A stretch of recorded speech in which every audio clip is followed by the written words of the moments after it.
welcome back. This week I'll be doing another horror series, another TV show, another look at a certain type of actor. But first of all, I'm going to start with basically a double bill, which is following on from what I did with Vanishing Point and Gone in 60 Seconds. This time it's the Taking Of Pelham 1, 2, 3, the original, and the 7-Ups. These are two 70s gritty movies, really. Both deal with the police and crime, you know, the criminal world, underworld, and what the police are up to. The Taking Of Pelham 1, 2, 3 is different from most of the other ones in that area, though, where the criminals are shadowy figures who come out of almost nowhere, and the cops are mainly the transport police. Well, in the 7-Ups, it's much more traditional cops versus robbers, because it was made by, it was directed by the producer of French Connection. So there are two different takes on the cop movie in the 70s. The one's a very eccentric one compared to what was the norm, and one was much straight ahead cop movie. So there we go. I mean, it's funny enough, the Taking Of Pelham 1, 2, 3, which is the more eccentric one, but it became much more of the traditional film. Well, the kind of 7-Ups was what would end up moving towards TV, which with stuff like Hill Street Blues and Homicide and things like that. That kind of story would go to TV. It really came from TV, from stuff like Dragnet, but this was the kind of gritty version that would go back to TV and influence a lot of the TV shows. The Taking Of Pelham 1, 2, 3 was actually a heist movie, which of course there have been other heist movies before, and there have been heist movies after, but from the mid-70s, the kind of thing would move on to stuff like Die Hard and the Die Hard rip-offs and things like that, like a very clever criminal, the cops trying to work out what he's up to. It was like, this is like Die Hard 10 years before Die Hard, but it's a very different film. Like Die Hard's an action movie. This is a suspense movie. Die Hard is things exploding. This one's about what are the plans of the people involved, and how do you stop them very carefully. You know, it's about cleverness. Die Hard has some cleverness in it as well, but there are like explosions too. So it's slightly different, but Die Hard definitely took off from Pelham 1, 2, 3. A lot more than the actual remake did. The remake of Pelham 1, 2, 3 is awful. Don't watch it, it's terrible. So Taking Of Pelham 1, 2, 3 stars Walter Matthau and Robert Shaw as the leads. You've also got people like Martin Balsam in the support, and Hector Alonso, and a bunch of people you'll end up seeing on TV for the next 2 or 3 decades. You know, you have Jerry Stiller as a sort of lazy cop.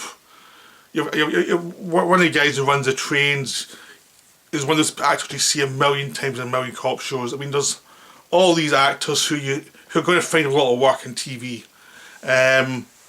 but here they get to play characters who are a bit swearier and a bit grumpier than you'd get in TV. It was directed by Joseph Sargent, who, you know, was one of those directors in the 70s who came up, you know, he made films, this was his best one, and then he disappeared into like bad sequels and things from other people's films. It's one of those directors who didn't, he wasn't the top class. He was like, well, look, at get something as good as this from him. But it's got a really good story, which is the big thing. It's a story that can't miss, and the cast are really good actors, and the direction's very good because it knows where to place a cam to cover all the actors and let the actors go and let the actors do their thing. So it's directed almost modestly because everyone else in it is so strong. It's just like keeping everything within, you know, the shape of what the film needs to be. But the script's kind of the main thing, and story, and the way Walter Matthau as a transport cop interacts with people. Basically, the plot is that four guys, they end up taking over a subway train that's going about his business halfway through the afternoon. They stop the train. They're all wearing disguises. They're all wearing fake moustaches, hats to cover their faces a little bit, but not fully. But so you can't really place what their actual you couldn't really place them in a lineup afterwards because you'd be focused on the moustache, the glasses, and they don't really wear them. So it obscures the looks enough. And they go into a subway train. They stop it. They take off half. They take half the passengers. So they take the front half of the train. The back half of the train is let go, and they tell the passengers in the back half of the train to walk to the back to the other platform and tell them what's happened. Then they contact the police, the transport police, and say, we're holding this train for ransom. You've got an hour and 15 minutes to give us $1 million. This was the mid-70s. $1 million was a lot of money then. Less so now, but then it was, I mean, it's still a lot of money, but this time it was a hell of a lot of money. So they're relying on a weak mayor and relying on people not wanting bloodshed, you know.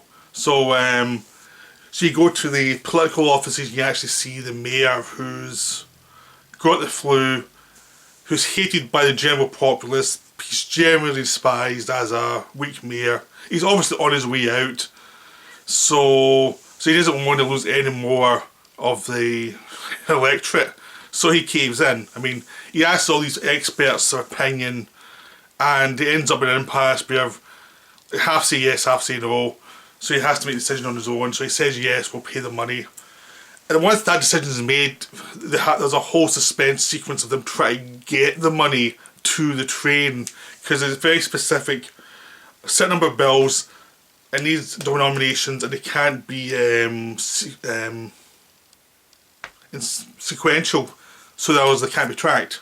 So it's all been planned out, and the trick of Robert Shaw's character, who's the main antagonist, is he knows if he keeps them on their toes throughout the time, and he never gives them any leeway. They have to do this by this point, this by this point.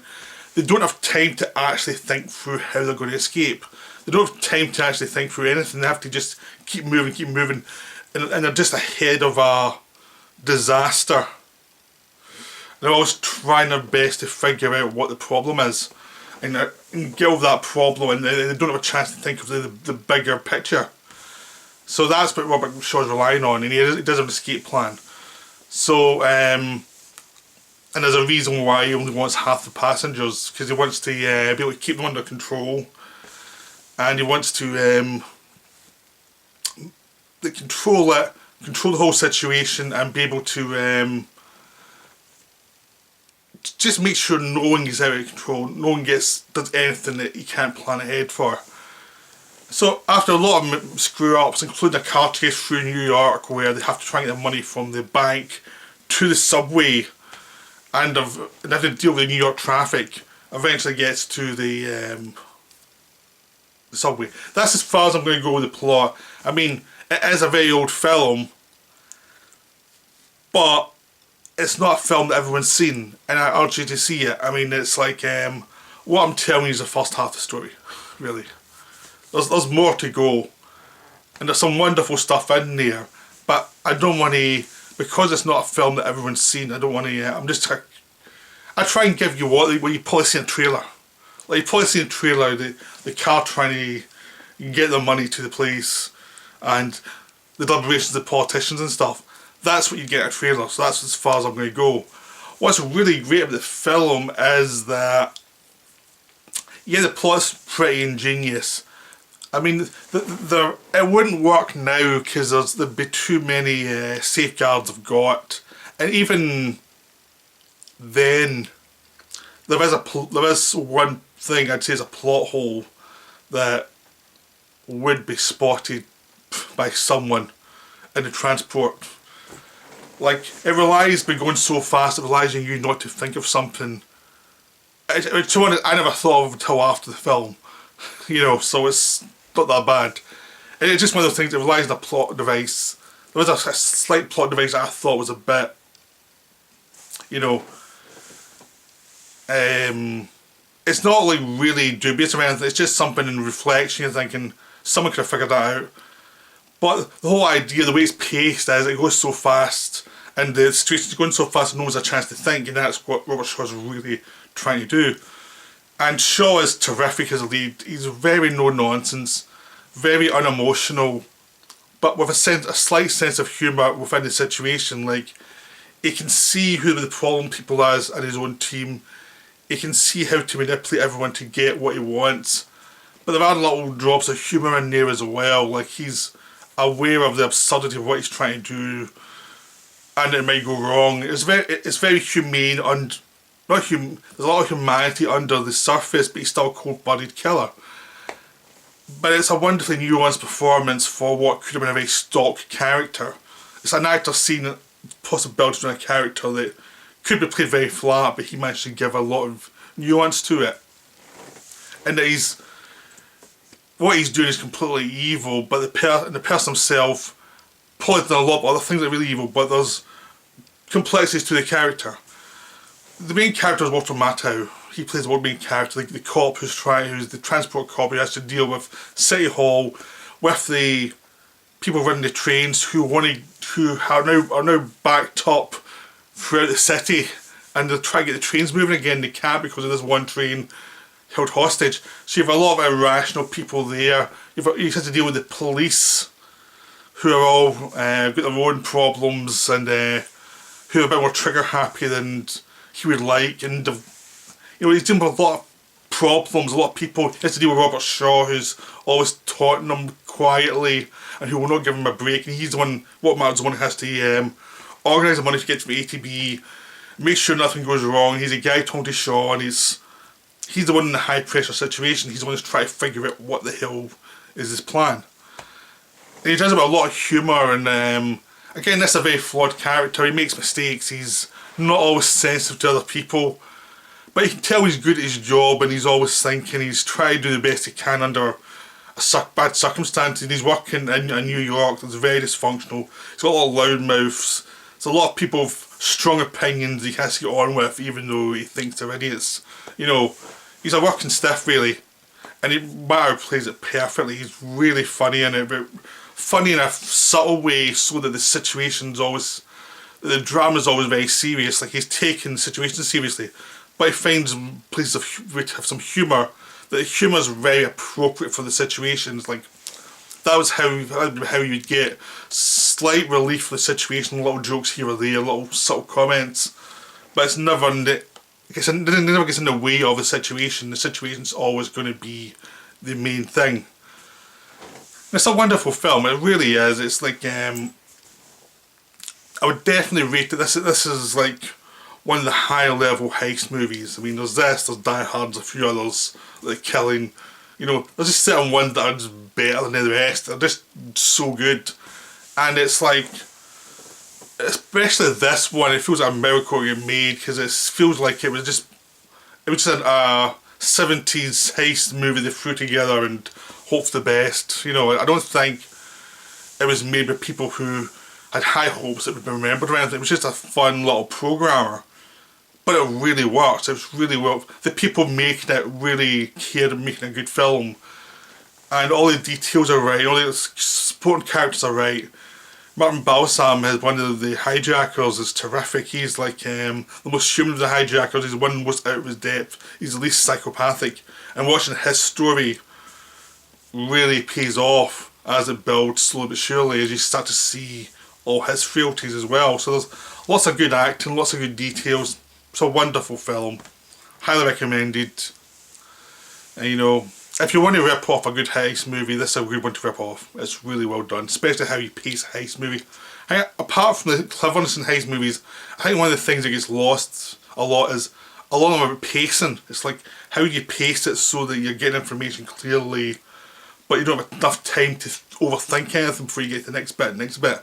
And this one is just paced beautifully. The editing in this film is really good, because it never lets you off the hook. It's always moving from one bit to the next without anything getting in the way. It's always, you always feel it's going naturally from one scene to the other.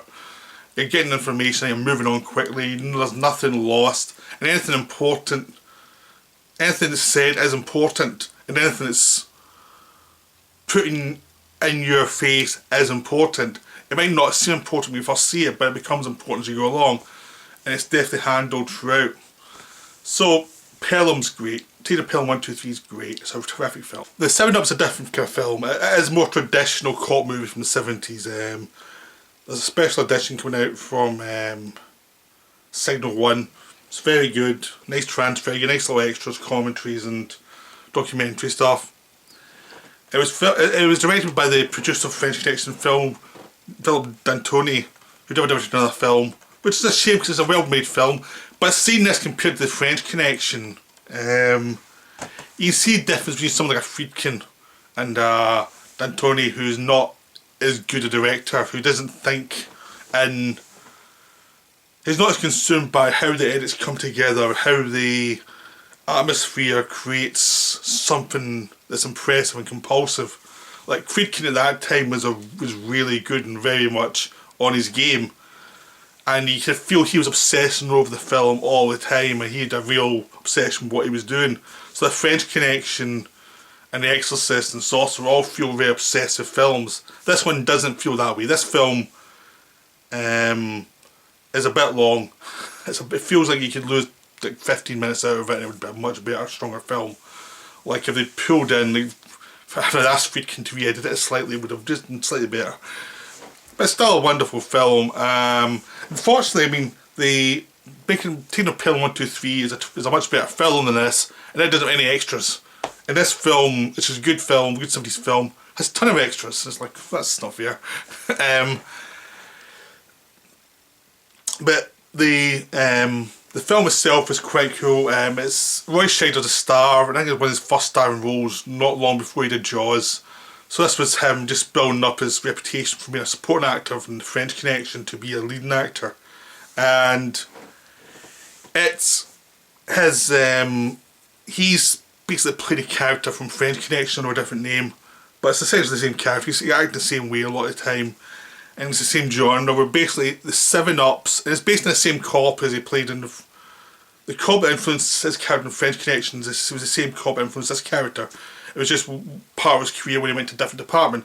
The 7 Ups are a group of cops who are actually investigating people who are higher level criminals who, they're called 7 Ups because they expect if you catch someone they'll do 7 years or above in time when they're caught. Like it's basically it's not the low level criminals who might get a couple of years or something. This is the higher levels, and it means having lots of informants and maybe bending the rules a little bit as long as you don't get caught. It's that kind of department, and it's kind of rough and tumble, and these people are much more jacked up in their head. They're much more addicted to the chase. They're really into what they're doing.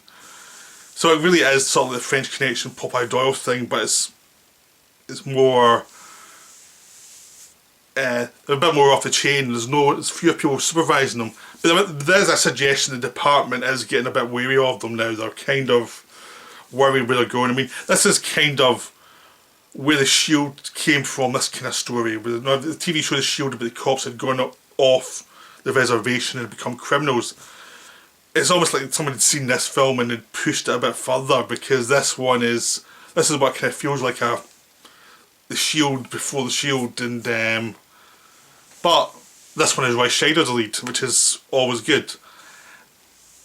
And it's also quite cool because you see the lead characters try to work out how to get these criminals, because all these criminals know they're getting watched, they know they're under supervision a lot of the time, under lots of surveillance.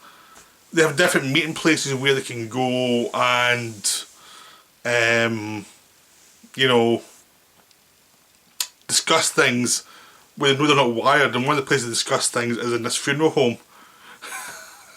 So they're all kind of, there's a sequence where they've set up outside the funeral home and they've leads to this massive car chase through New York that's trying its best to be as good as the French Connection car chase.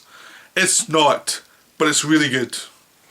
It's not as good as the one from Gone in 60 Seconds, the original either, but it's still really good. And Roy Scheider just goes mental trying to chase this car down, because one of his policemen inside it has been kidnapped because he was caught listening to the meeting.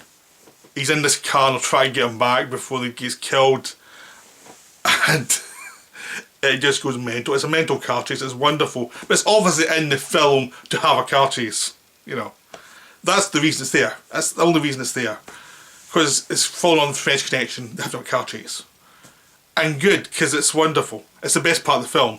The film has also some nice moments though. There's a lot of suspense leading up to that. There's lots of watching this garage and knowing that's a bit dodgy, and at least a big fight scene, like a punch up though. It's like this is a film where there's more punch ups and stuff like that. It's a lot more like street level violence. It's more brutal. It feels more brutal. It's not like people just shooting each other in a sort of cool way around. No, it's much more like you get hit, you're going to be in hospital for months. It's like what happens to you, your body counts in this film. It's not just something you can shrug off. And there's also a thing where one of Roy Scheider's informants is actually using information Roy Scheider's giving him to get more information. He's using that